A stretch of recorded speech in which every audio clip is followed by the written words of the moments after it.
Hi అండి, అందరికీ నమస్తే. నేను రత్న. 4వ తారీఖున వీడియో చేయలేకపోయానండి, సారీ అండి.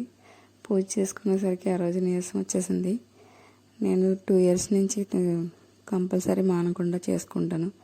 అంతకుముందు కూడా చేసేదాన్ని. ఇప్పుడైతే సండే కూడా నేను నాన్ వెజ్ తిన్నాను. సూర్య భగవానుడు మనకి ఆరోగ్యాన్ని ఇచ్చే ఆరోగ్య ప్రదాత. రథసప్తమి రోజు మనం సూర్యుడిని పూజించుకుంటే చాలా మంచిది. లేటుగా పెడుతున్నందుకు సారీ అండి. ఎప్పుడన్నా చేయాలనిపించింది.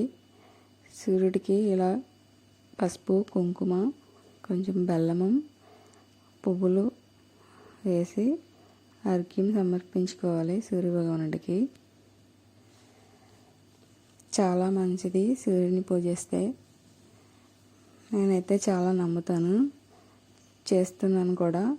మీకు ఈ వీడియో చేసి పెట్టాలనిపించింది, లేట్ అయినా కానీ అందుకే చేస్తున్నాను.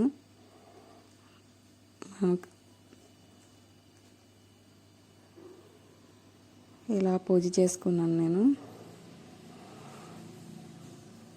పరమాన్నం వండి సూర్యునికి సూర్యకిరణాలు పడేటట్టు పరమాన్నం వండుకొని ఆ దేవునికి ప్రసాదం పెట్టాము.